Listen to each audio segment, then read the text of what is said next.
Hey, it's Chronologically Gaming, the only channel that's perpetually retro because we're playing every video game in order of release. Oh, you're still here. Is this too many video games, or are you thirsty for more? We're going to the middle of November 1982.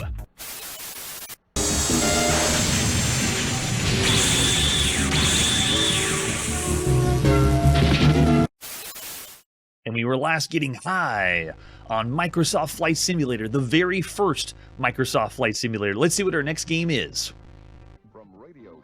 Coming up next, it's Morgoth on the TRS-80. Let's check it out.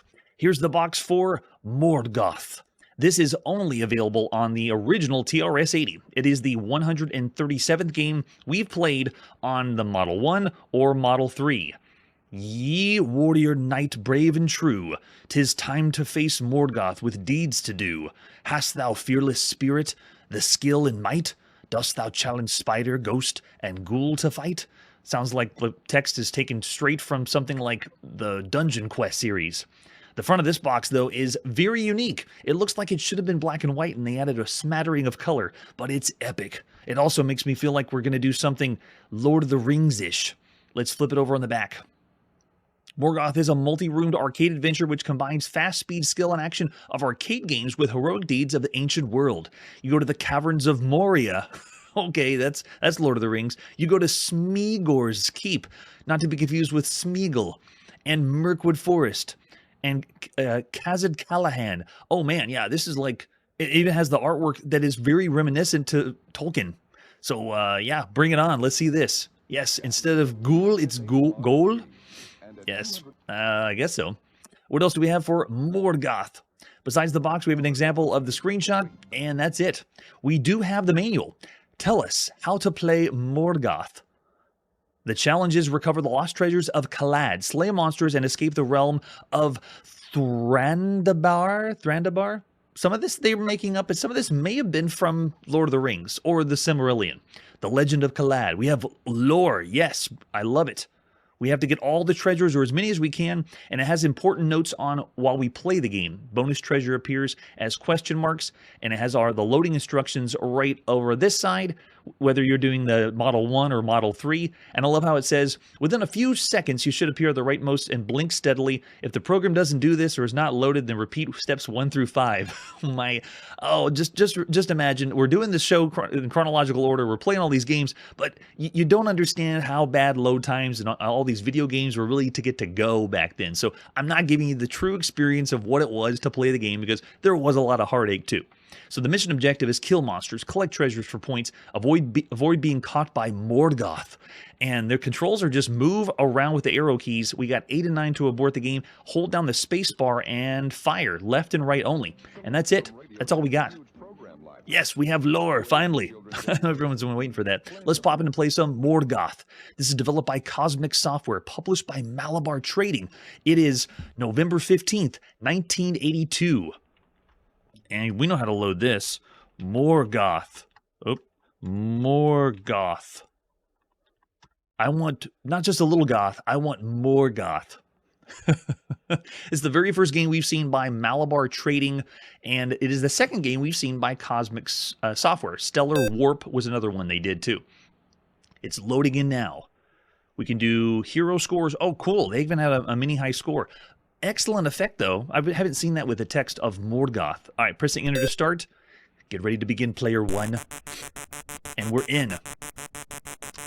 Oh, man, even my character looks very similar to the original Dungeon Quest series. So I'm able to move around freely. Scrolling is free as well to move around. Let me practice my shot. Do I have a number? I got a little arrow key to shoot. Okay, cool. All right, we got some enemies coming at us over on that side. That looks like the Morgoth. My shot, though, only goes right to left, so I'm getting vibes of Tutankhamun that we saw in the arcades. I can't fire up and down. I can only fire left and right, and that's all. Can we get through these enemies? Oh, come on, get out of the way. The enemies, though, they're all over. Oop, and we already died that fast. Okay, so we can pick up hashtags for gold and treasure. Now all the enemies are gone. The audio sounds like the game is incessantly in an error loop right now, but that's it. That's how the game is. Doesn't look like I have any ammo to speak of. So this is really a juxtaposition of a game. In one sense, I feel like I'm playing something that's a sprawling adventure where we're going to be picking up items, getting keys, and doing like a dungeon crawl. But oh wait, what happened? Was that Morgoth? I just died really, really fast. No, really? Oh, okay, there you go. Thanks so much. I'm glad that the original Curtis is not flickering as much as this one. Yeah, so I kind of feel like this should be more of a bigger game than what I'm experiencing here. But what you're seeing here is it. This is the game. Yes, the lights really go out when you die. You can't go into the light because there are no lights. For some reason, my arrows don't seem to make connection. It's like some of the enemies... Whoa, you die so fast. Whoa, I can move... What in the world? I have freedom to move diagonally? And you move really fast when you move up and down. But I'm surprised. I felt like I was only able to do this like a tile-based kind of thing. But that's all I have as far as my attack. All I can do is fire my weak little arrow. And it looks like I have... Can I go up here? Yeah, there we go. Okay, let's get some treasure on this side.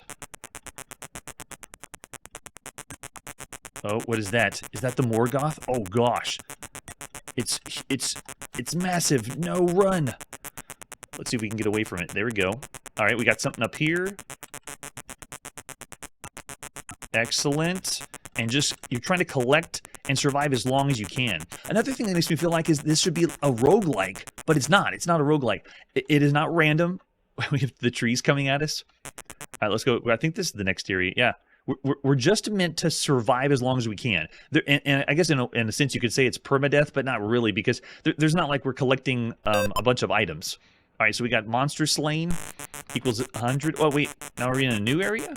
Okay, yeah, it's a different cavern than we had before, I think. No, it's the same. It's just like they randomized it. All right, let me see if I can sneak up to the top again. Don't kill me. Go, go, go, go. Yes, and this thing, I think that's the Morgoth. Yeah, because it's going through walls. Run! Oh gosh, it's on us. Oh, there it is. Thrandabar, the dominated realm of Morgoth, salutes you. Heroic deeds have earned you a place on the ancient scrolls, and your tale will live in legend forever. Or until you turn your computer off. That's pretty cool. Yeah, it's meant to be kind of like an action dungeon crawl. So it's not really role-playing. There's no role-playing elements. There's no leveling up. There's no roguelike. But it's almost like if you saw this in a magazine and they're explaining the game, and they didn't tell you all the details, you would think that you're going to get something more than that. All right, so... oh yeah, I'm already on caps there. And we're on the list with Fire Fist and Conan's up there. Oh, Conan beat me out. Oh, that's so cool. Morgoth Jr. So it's a lighthearted, at least what it has on here. I know, I'd rather have Seamus too, Marshall. It doesn't give me the same vibes because it's also not giving you the exploration center of it. It's just how long can you last going to pick up a bunch of treasure. That's what it's like.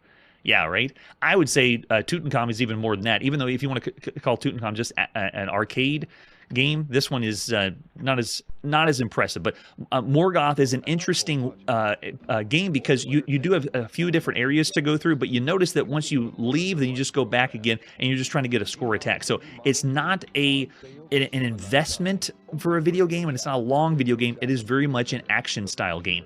Yeah, looking in the chat, I see some 2.5. Yes, it probably did hurt your eyes. My eyes hurt as well.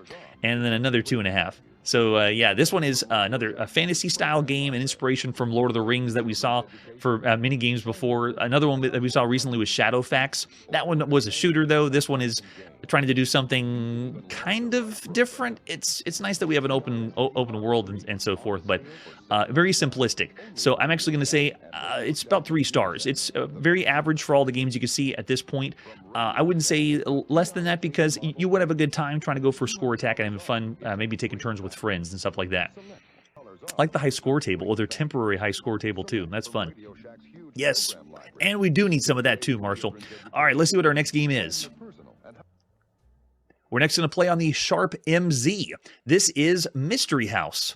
This is volume 1 of Mystery House. So technically, I want to take you to the June 1982 because we have already seen this. This Mystery House is not the Mystery House from Sierra. We played Mystery House that came out by Microcabin for the NEC PC 8000 series of computers. And when we did, it was meant to be the second release. I did not cover this one when it first released. This technically came out in the beginning of summer, sometime around June 1982. I'm wanting to cover this game because of how influential it is, this specific one. So this is the first of part 1. You can see it says Mystery House number 1 for the Sharp MZ-80B. The reason I didn't cover this is because this computer is a business computer. There wasn't supposed to be any games for this, but this is a very influential game, so here we are playing every single video game.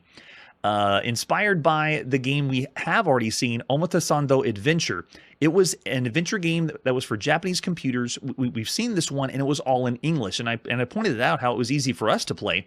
But in Japan, people were having to use translation dictionaries to play the adventure game, and they were still having fun. This game is one of the very first graphic text adventure games in Japan that has influenced and inspired so much. They took a lot of freedoms, though, because it's really close to and looks very similar to the Sierra one. Here's the ad you would have seen it at the time for both part 1 and part 2 of Mystery House. In fact, the part 1 of Mystery House, they already knew it was going to be popular, and they were already advertising the second part that ends up being released later. And here's another ad from magazines at the time. They called this the Adventure Game Series. And it was big. This is Microcabin's first big release, and Japan was also importing games from the U.S. at this time, and they were playing lots of other adventure games, but again, they had to translate them. This one was so popular because all of the text is Japanese. No need for a translator book. And then yet another one. I mean, look at the picture of the house. It looks so close to Sierra's Mystery House that we've already seen. Yeah, probably a text game too. This one's a little bit later. This also has an ad for Dreamland that we're going to be seeing, I believe, sometime in 1983. So this is, I'm wanting to hit on this series, Mystery House, not the Sierra one, but the Microcabin one, because of how many games are going to want to do this in Japan. It all starts here. This is the machine we're working on, at least this first version of the game, the MZ-80B. Man, I didn't think I was going to play any games or see any games on this because it's a business computer. But then again, you could say the same for the IBM, PC. But anyway, so this is the very first Mystery House. Let's go.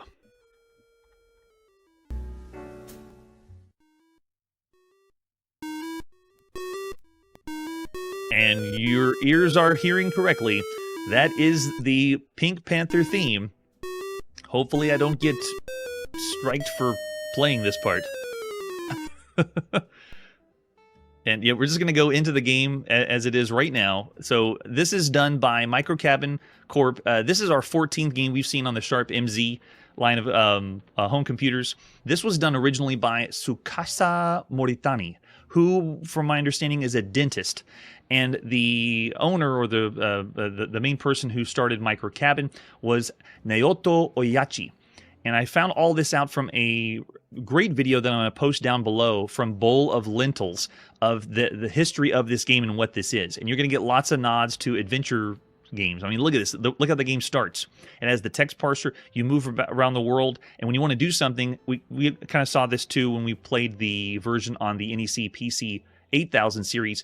You type the verb and then you type the noun, or type the verb and then hit enter, and then type the noun and hit enter. So you have to take open, then enter, and then rack, and then enter, and then it opens the rack like that. And then when you want to search inside, you search and you have to hit enter, and then you hit rack and hit enter. So it is, again, nice for us because we can still type in in English, but the game is being displayed in Japanese. Yeah. Yes, they did. Oh man. So this game is really big because the adventure genre is what inspired lots and lots of developers to want to make video games. And some of those Japanese developers ended up starting development because they just had fun with this adventure game. So we wouldn't have Japanese developers making the games we love in Japan. And I'm looking at people like Yuji Horii, who invented the Dragon Quest series that we'll see later, or the company Nihon Falcom that got their idea and start of wanting to being kickstarted by this game. That's how big this is.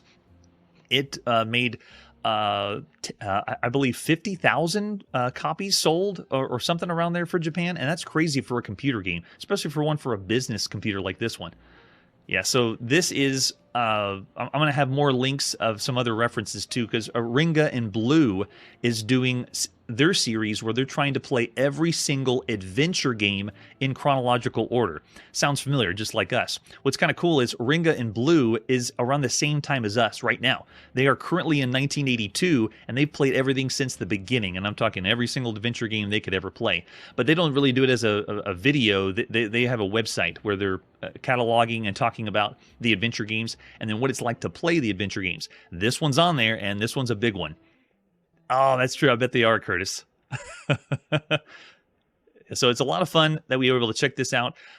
This one is the version that we're seeing that you could ever see first. This is the very first time you could ever play Mystery House, the Volume 1. And we already saw it on the NEC series of computers. We're going to see this later on the Fujitsu FM-7. We're going to see it later on the Hitachi S1, on MSX, on the PC-6000 series by NEC, and the PC-98 series. So all that and more on Chronologically Gaming. So I think we'll go ahead and call it quits there. So there you go. That's the quick taste of what it was like to play the very first adventure game. Now, I'll admit, when we played this and we checked this out the first time on, or when we saw it on the NEC PC-8000 series, I said of all the games you could play across all home computers, I said about 3 stars. That technically was the second port of it. But for this one, knowing what influence this game has, I'm actually going to go up even higher than that. Yeah, Brad, I was with you too. I was thinking of all the games you could play 3 stars, but for this first original one and the amount of eyeballs that saw this in Japan and how it influenced them to be game creators, I'm going to go 4 for just this first version, the Volume 1 version of it. All right, there you go. That's Mystery House. Not the one you were expecting, a different Mystery House. Let's go to our next game.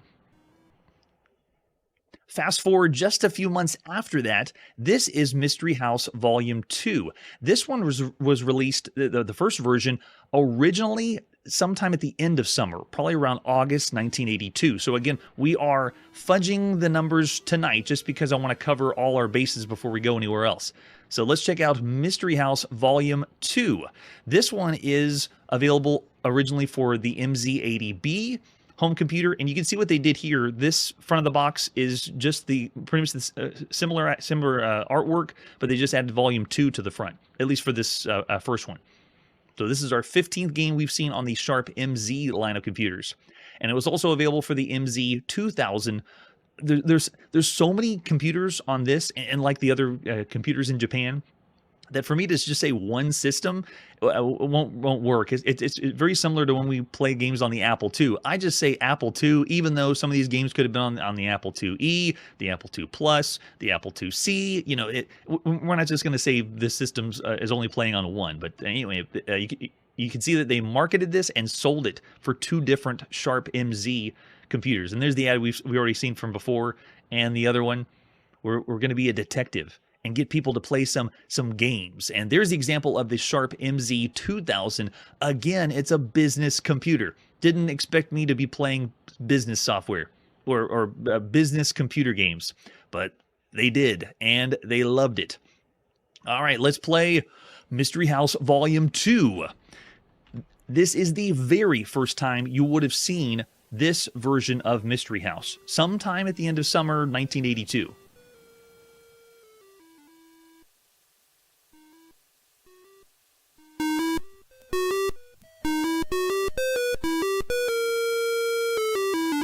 And there it is again. They're doing the same. They're doing the same thing. Yes, all this came out on cassette, Marshall. I can't believe they got it. Well, I should be surprised they got away with it, but yeah, it's funny that we hear the sound there. I wonder if it was the first time that anyone in Japan had heard that, or did they know it was being ripped off by something else? Yeah, that's a good point, Curtis. You could consider the TRS-80 Model 1 and 3 that, well, maybe the Model 2 is definitely a business system. Oh, yeah, and it's so expensive. I hit that up when we talked about IBM computer gaming and what it would cost to play the Microsoft Flight Simulator or the Microsoft Decathlon. All right, so we're going to play again this one. This one is, the gameplay is very, very similar. This title, The Mystery House, was originally released for 2 volumes. The volume 1, beginning of summer, and this one at the end of summer, 1982. In this game, you can only carry 2 items at a time, and steps are limited. There's also no random element that was in the previous game. This one takes place on 3 floors, which is kind of funny because when you look at the front of the box, or whenever you look at the graphic of the house you're going into, did you notice it only had 2 floors? Because they just reused the graphic from the first volume. All right, so we're going in, and we're just exploring. We're just moving around the house. This one doesn't play. It's volume 1 and volume 2 of this do not play like the Sierra Mystery House. The Sierra Mystery House is meant to be like a murder mystery. This plays more like one of those games that is looking for treasure, like Zork or the original Colossal Cave. You wander around the house and you are just finding the treasure. So there's not a whole lot of interaction with other characters or people. So it's really not pushing what video games can be doing right now as adventure games because of Infocom. Infocom's out there. They're doing the biggest push for pushing the genre of adventure games. You can see I have to do, again, the same, type in the verb, hit enter, and then type in the noun. If I can spell refrigerator. And notice that the graphics are still the monochrome. We're only getting 2 colors. And kind of similar to the TRS-80, you could have switched the color of which 2 colors you would like to see or not see. So yeah, this is what you're expected to see. I'm going to give links to all of these 2 older, more obscure games in the description down below, like where you can read it on Renga and Blue, and then the old game database of Japan, where we're getting a lot of this footage. So this is, to tell you the truth, we played lots of text adventure games that have graphics. This one's the 65th video game across all systems that are this style of adventure game. So it's not a new concept, but for Japan it was huge. And you can see as we wander or meander around the mystery house, this one is, it almost makes me feel like it's a walking simulator, or what we would describe today, because you're just going on and exploring and looking for the treasure, and that's it. And it was a novelty that the language was all in Japanese. All right, so there's a quick taste of Mystery House Volume 2. And this was the one we played was this one. That was the MZ-8000. Both of these games, as far as finding it to play yourself and being able to get any information about this, is so hard to do. This was very, very rare.